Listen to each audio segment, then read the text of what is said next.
Good morning and welcome, Patriot Radio News Hour. I'm Joe Jaquint, CEO of the Patriot Trading Group, and our toll-free number, 800-951-0592. The website at allamericangold.com, and, of course, the physical delivery of hard assets. It is what we do, legal, lawful, constitutional, tender, something you can feel and touch.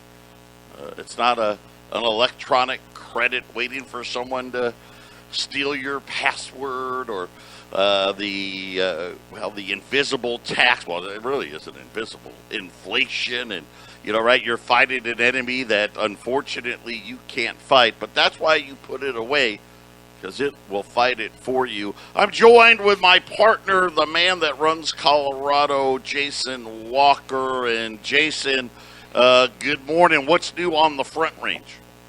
Well, I don't know what's new, but what's continuing on is, we have this governor over here, and I'll hold that until the next hour. But more of the same when it comes to what's going on in the last 2 years. Yeah, and now we're seeing these mandatory lockdowns for unvaccinated people in certain parts of the country, certain parts of the world. Hasn't happened here yet, but man, it sure seems like that's the direction they want to go in, doesn't it? Yeah, Jared Polis said, "Oh well, we'll get to endemic, and then 1 year from now, 5 years from now, 10 years from now, it'll just keep on happening." He actually said it in his Friday speech. Here, play that quick 3-second piece there, Jack. But the truth of the matter is that this will be an endemic condition. People sometimes ask, is the pandemic over?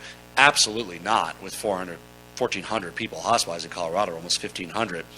But when the pandemic ends, the disease doesn't go away. It'll be here in a year, it'll be here in 5 years, it'll be here in 10 years. There you go, Joe. Yeah, 15 years, 20 years, 50 years, 100 years, why not, right? It is really getting really interesting out there, and we say, I find myself saying it all the time. I can't believe we're talking about this in 2021 as we're getting ready for the holiday season, and we're I don't want to say concentration camps and things like that, but how far away is this? How is this thing all going to end? I truly I was scared to find out what the answer is going to be.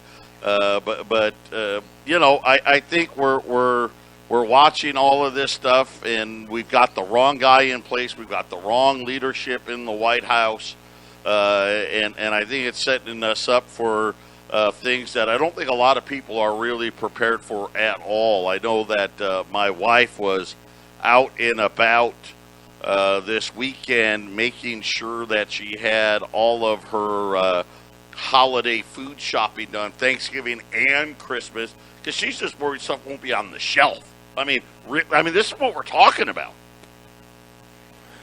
Yes, there are going to be things missing on the shelves, and I don't know about the big box stores, but Joe, two things. There's record sales in discount stores, your dollar stores. They're having record sales, and the other thing is people pulling money out of their homes, their equity.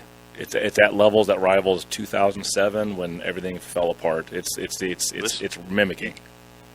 You brought up a great point, and if I'll say this, if you learned anything from the last time around, right, which is, hey, take it out.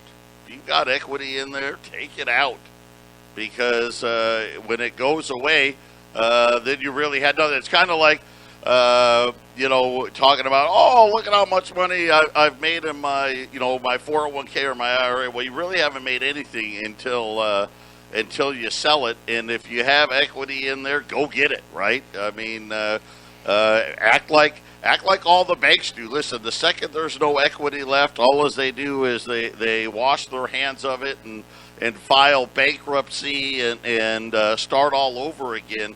And I know it's kind of weird to say it, but really, isn't that what people should be doing?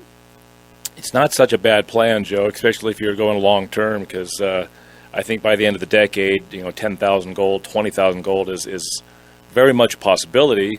And, how many of those coins would you need to pay off that mortgage you just pulled the money out of this year, right? Yeah, and I'm just looking at it as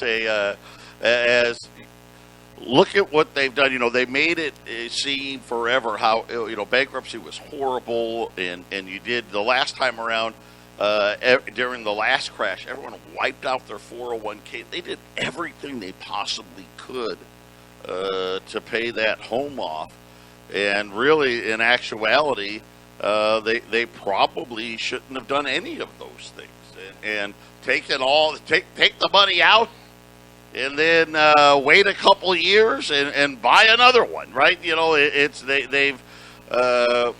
think the banks and their behavior from the banks has kind of left the citizenry with the hell. Wait a minute.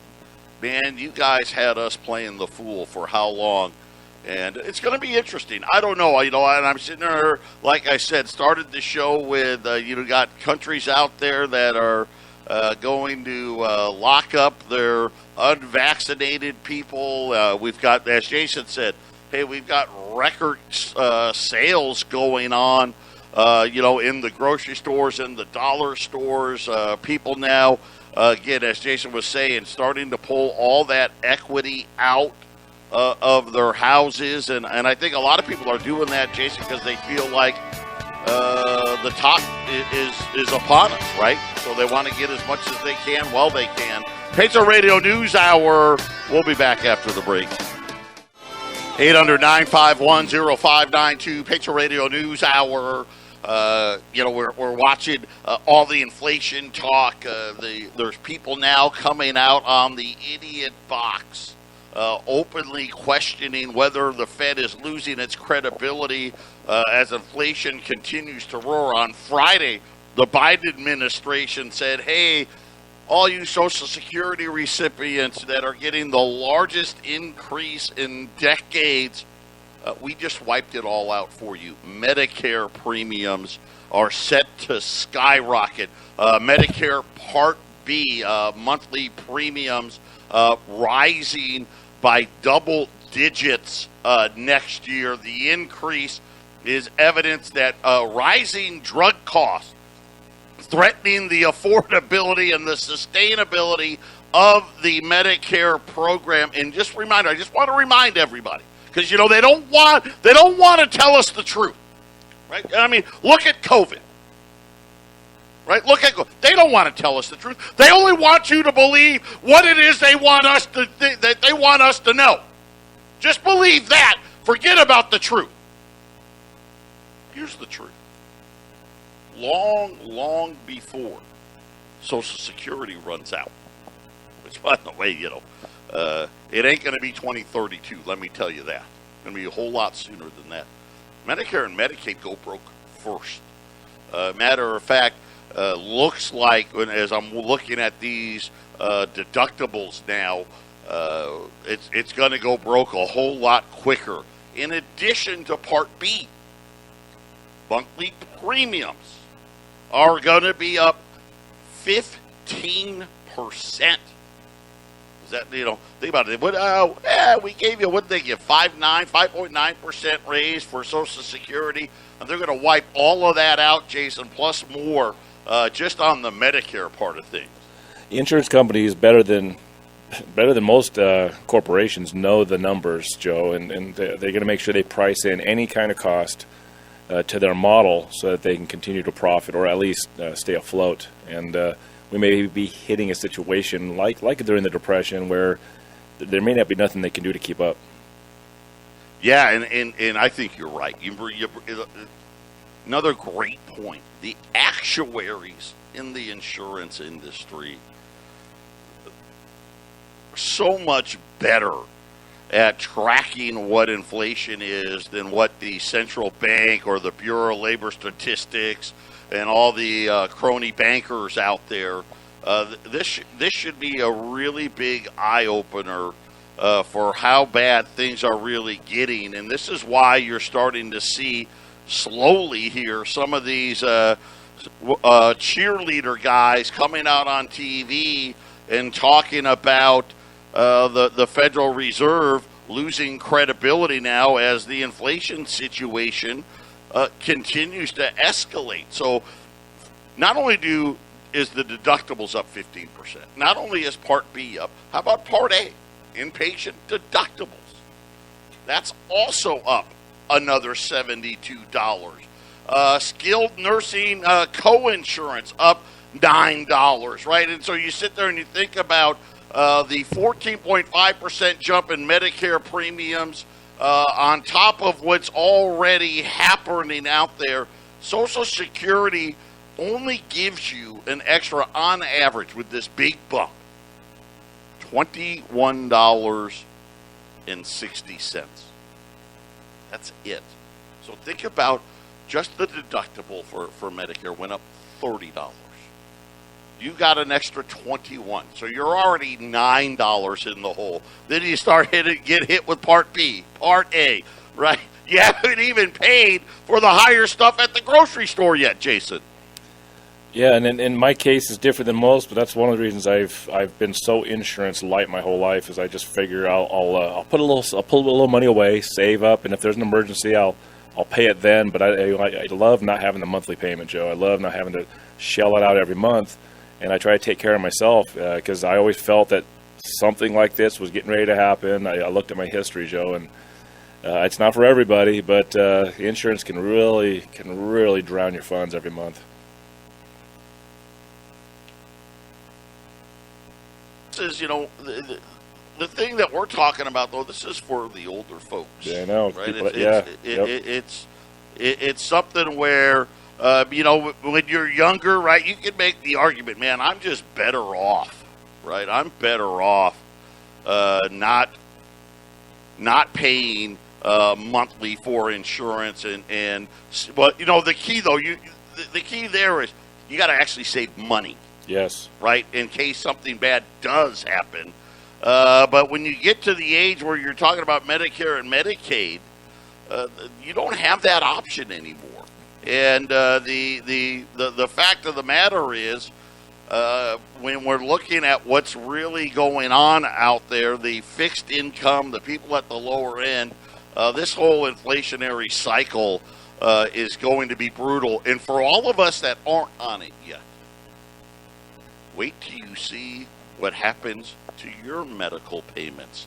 Already the insurance industry warning, because of COVID, because of this, because of that. And again, we're seeing, remember too, let's not forget, we're seeing a lot more people go into the hospital without, not COVID, but they're having heart problems, they're having strokes, they're having whatever it may be, that at a much higher rate than was previous before all the vaccines and all that. The insurance companies, believe me, nobody acts faster than them, Jason, in getting their premiums adjusted. Yeah, that's right, Joe. And yeah, you're right. Older Americans, this is a huge problem. So in my case, I don't plan on even being there at all. If you're young enough to start sacking it away, you better not. It'll probably, something will be there. There'll be some government free money out there for whatever. But is it going to be enough, Joe? I'm preparing for that. I don't want the government, or I don't think the government's going to be able to pay for my needs. Well, I love the way you started. I don't want them to do it. And that's the one of the bigger issues. Too many people expect for the government to do it, and it's just not feasible. I mean, you sit there, you look, we've got at least, and again, we don't know the exact number, but we know we're $29 trillion in change, almost $30 trillion. We're going to put it this way. By the end of January, the federal deficit's going to be over $30 trillion. And then you think about, wait a minute, this inflation problem starting to get worse. You've got people now sitting there saying the Fed's going to actually have to raise interest rates. Let me tell you right now, people don't remember, we haven't really been in a real interest rate raising cycle since right after 9/11. Right, so remember, after 9/11, Alan Greenspan brought the rates down to 1%. And they were there for about a year. By the time the financial crisis hit, interest rates were at 5.25%. We haven't been anywhere near a high interest rate environment. And the part about it, Jason, is, think about it. In 2001, the national debt was $5 trillion. Now we're going to be talking about $30 trillion. Just the interest payments alone are going to be astronomical. And again, I don't know that there's a real good end to this cycle without a complete and total reset of the money, Jason. That's right. Or the debt owners, where we pay our interest payments to, will require something to relinquish some of that debt. They'll require us to give them something, property, across the country, whatever. Right, Joe? Because if there's a reset, I better get what's owed to me, right, Joe? And that'll happen. Yeah, in some form or another. Or they sit there and, the United States will never default. Well, you know what? Back to our original part, I'll say this. Americans were never going to walk away from their homes. And, of course, we found out that's not true anymore. It's gonna be interesting. I mean, I really don't know. The fact that they sit there and say we'll never default, we've got a printing press. You know what? Never say never. That's all I'm going to say. I think things could get that bad, or that may be the best scenario, right? Because if you just keep printing the money, that means inflation's going to continue to run wild. I don't know. That may end up having to be the answer. And a lot of people smarter than me are once again talking about, do we need gold to back the money? And you know what? That may be the end game. I don't know. I think, Joe, that what it'll be after a crisis, an economic crisis, probably backed by some other exterior crisis like a coronavirus or terrorist attack, but there's always something added. But if a reset is required, Joe, they will end the middle class and the rich. Your celebrities, your sports stars, they're gonna take big haircuts. If they have to reset the debt, Joe, so that they can put the interest rates at a reasonable place, which is say the gold standard comes back up or whatever their end game is. There won't be no middle class. The wealthy stars out there, the celebrities and sports stars, they'll be kind of where the middle class is, and they'll be just one more step away from peasants and lords and like we had in the Dark Ages. That's where it's at. Yeah, and it's interesting you bring stuff like that up, but think about it. Let's just say you're a small business guy, and let's just say, hey, my income, I've got a good little business here, right? And I make $100,000 a year. That's what this thing does. I'm never going to be a millionaire, but for what I do, this is about what I'm going to make.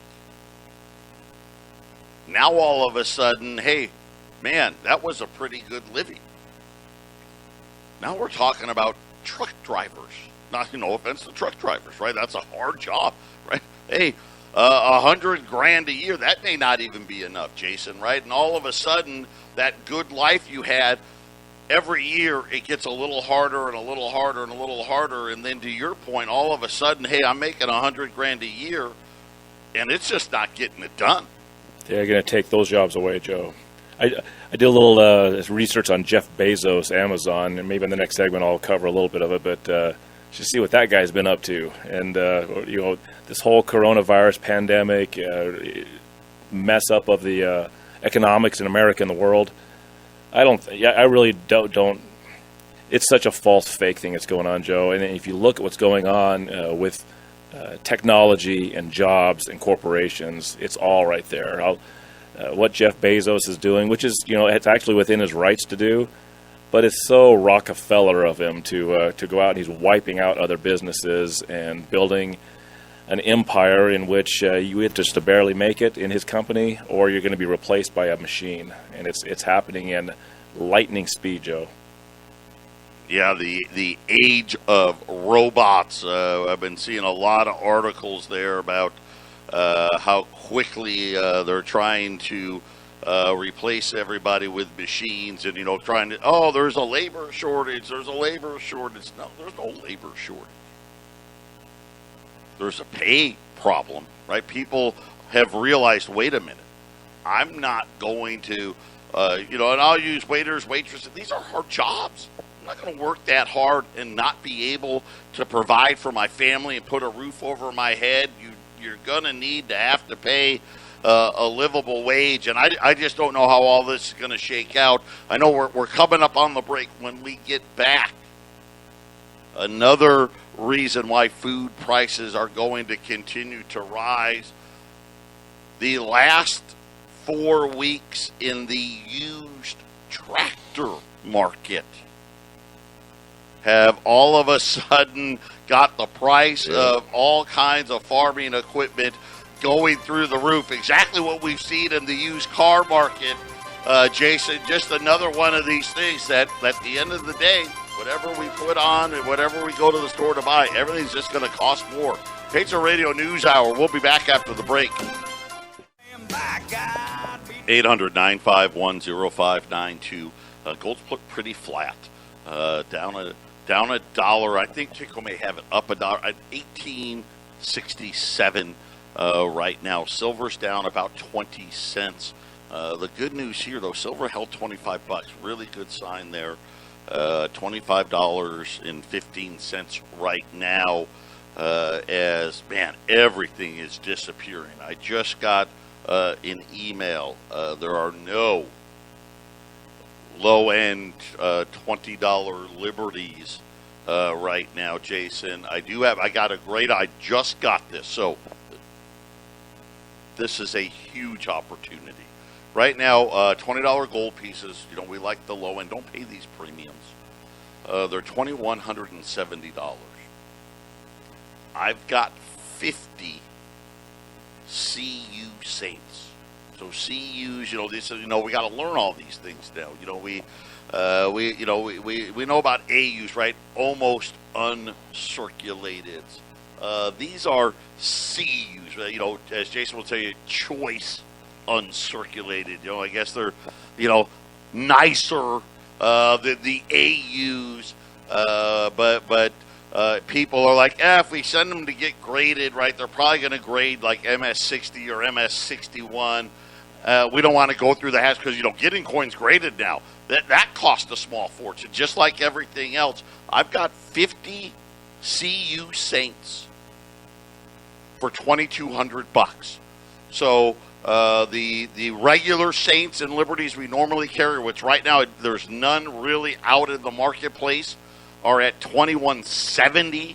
So for an extra $30, you're going to go to almost a gradable coin, and that's how you want to do it. And these are Saints too, by the way. Saints, as we know, from all the way up to about MS-61. Starting in MS-62s, the libs start getting more expensive. But on the lower end, the Saints are usually ones that if there's a premium, it's going to be there. So 50 CU Saints at $2,200, Jason. Yeah, you get coins that are 100 years old, that are in choice uncirculated shape. We try to get you the gold for the cheapest price above spot. If you can get a nicer coin and it doesn't cost either very little more than a raw coin that's been circulated, or at the same price, it's a really good way to jump in. If you never bought gold before, buying $20 Saints for $2,170, and usually the St. Gaudens have a higher premium, than the $20 Liberties do anyways. People love those St. Gaudens coins. So $2,170, which is essentially where we're at in that area last week for circulated $20 Liberties last week, Joe. That's a great price. Well, the fact that I'm getting told now they're gone, which probably means no. I still got the CUs. Oh, no. I'm sorry, on the lower end Liberty, which probably means that the price is going up anyway. Okay. So right. Sitting here with these CU Saints at $2,200, I'm telling you, put them away. 800-951-0592. Remember, Teddy Teddy Roosevelt didn't think the Liberty coin, which was the side profile of the Lady Liberty's face, was majestic enough for the world's new emerging superpower. And he had Augustus St. Gaudens design a new coin.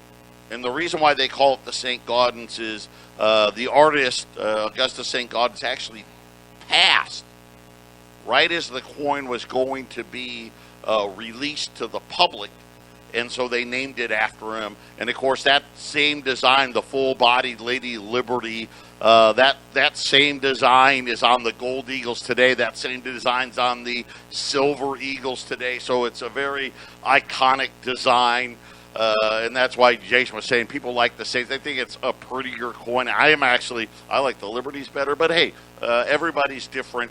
800-951-0592. Here's why I think it's such a great deal.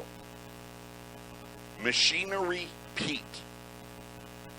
That's like and again, I learned something new. When I learn something new, I share it with you. The Machinery Pete Index. That's like the Kelly Blue Book for tractors.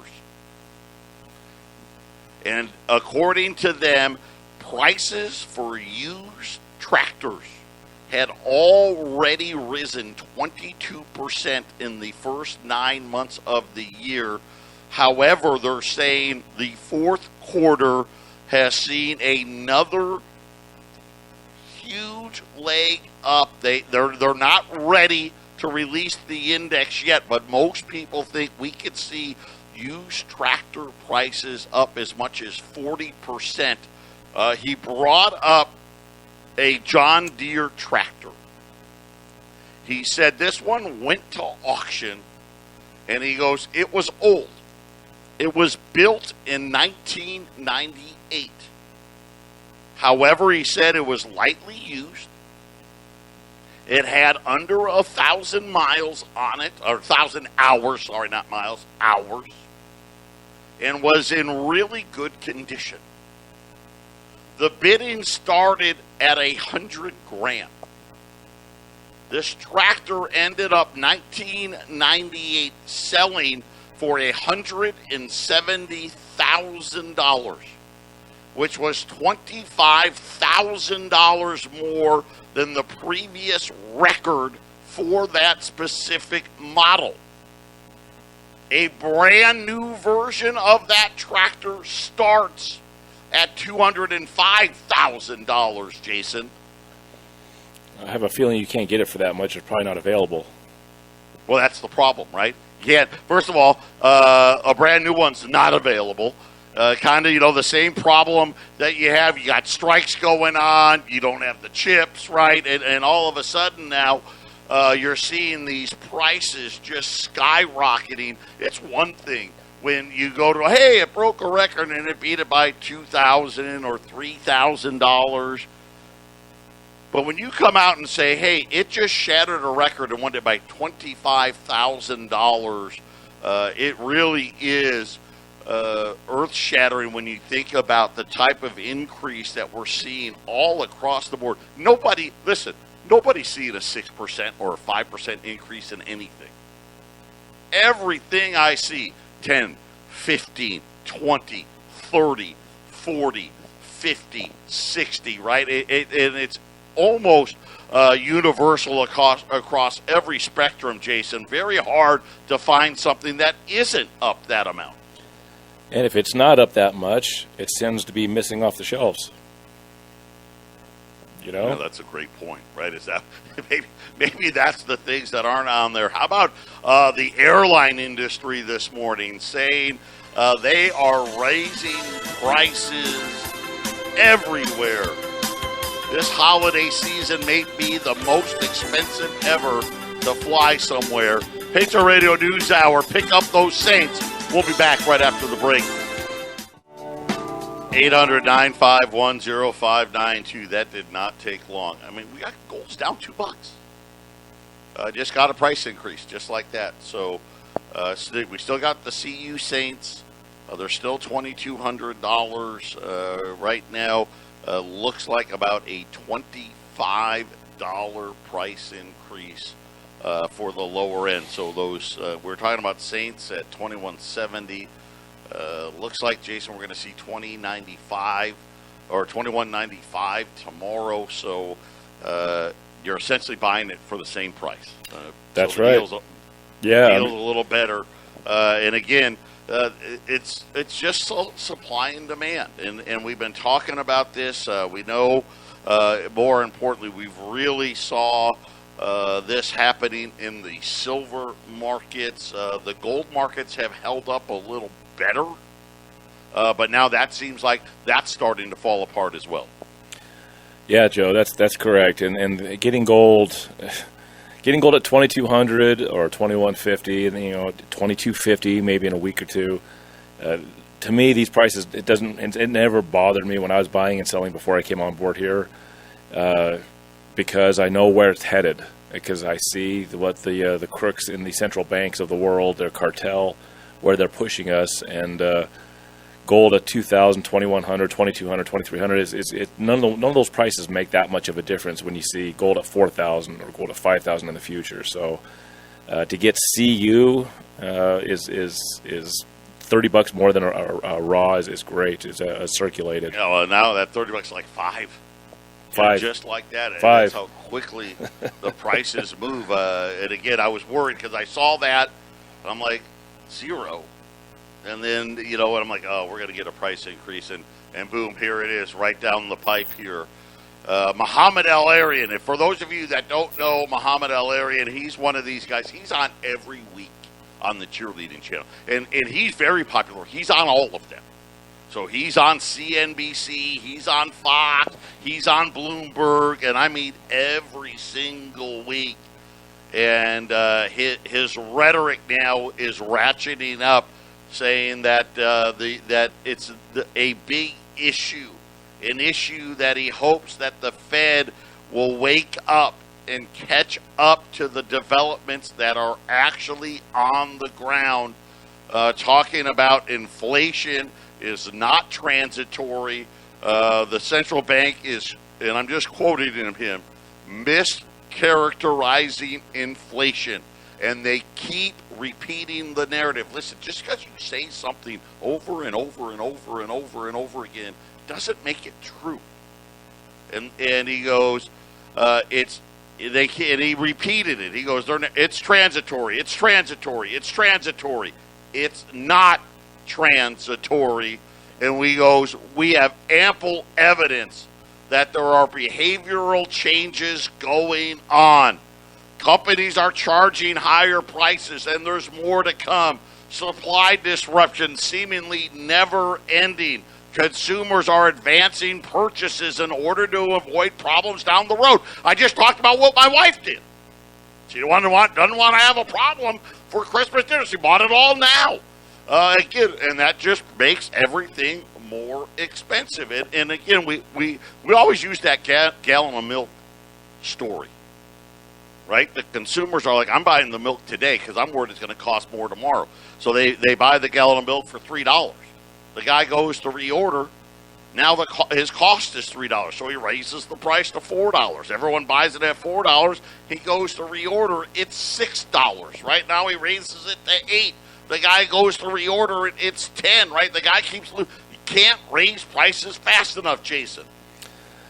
That's right. That's inflation, and we're hitting possibly the worst, place in inflation in Americans' history for since the Federal Reserve got its powers. It's been inflating since 1913, but it's been sort of comfortable, kind of slow. You just sort of get used to the theft. But we had that 1970s burn up, and now it looks like we're having one that may be as rivaling or maybe worse than that. And people just aren't ready for it, Joe. Just not ready. And again, I don't know what it's going to finish. It's going to be worse, just because the amount of money they've created. It's hundreds, almost thousands of percent more. They just created so much more of it.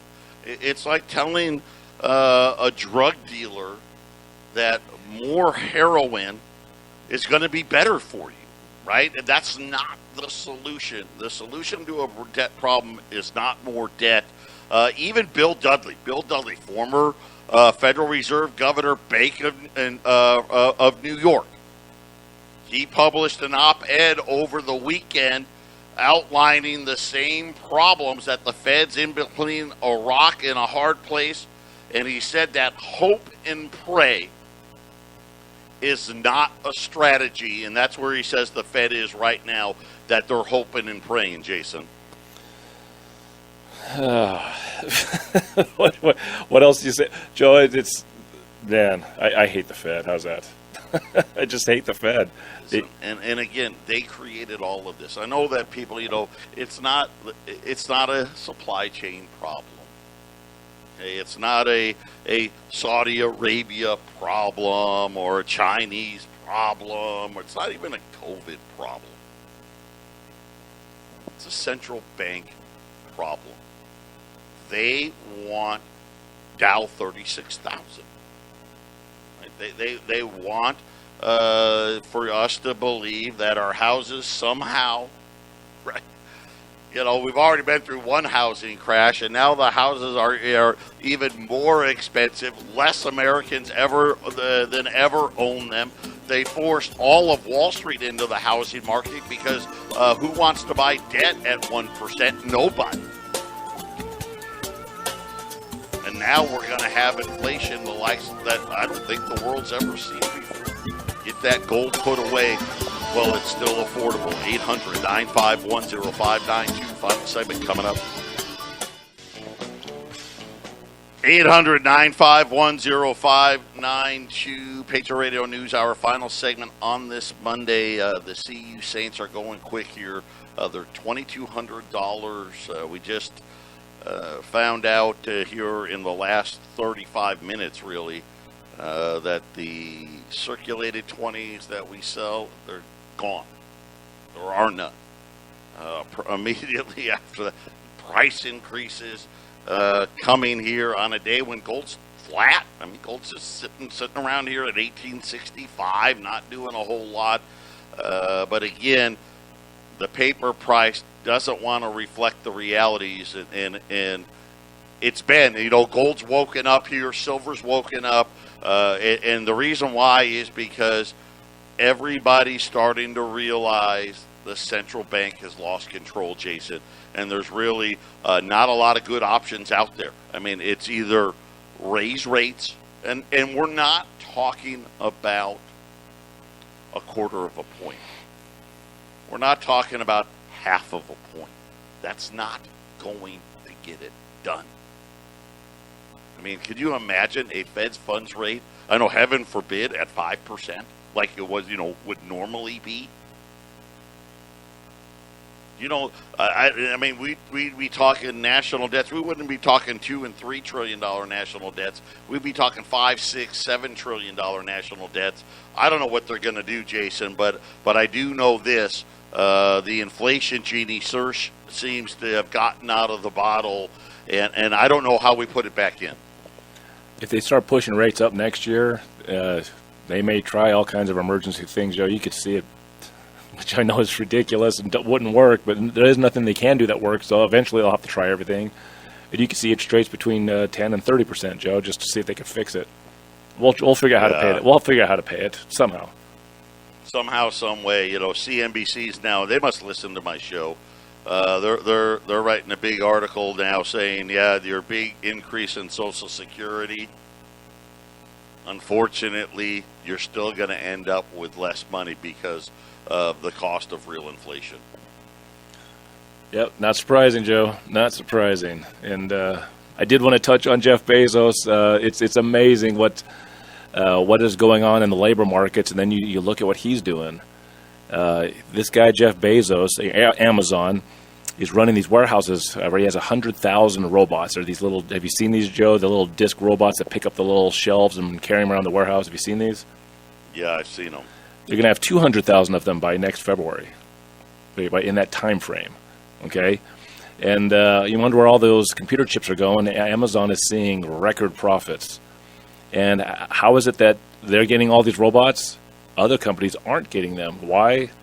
because Jeff Bezos bought the robotics company that provides him his robots, and then immediately stopped selling robots to Walgreens, Gap, and Staples. Problem solved. I'm going to buy it, and then I'm going to cut off everybody else. Yes. Yeah. Wow. He did. Yeah, he did that, Joe, and in record profits. And then, if you have chip shortages, how many robots are they building, Joe? You know, we don't have a shortage in needles and masks, but we have a chip shortage. Where are they? Someone's building them, Joe. Yeah. Yeah, I agree with you absolutely. 800-951-0592. Those CU Saints at $2,200. God bless everybody.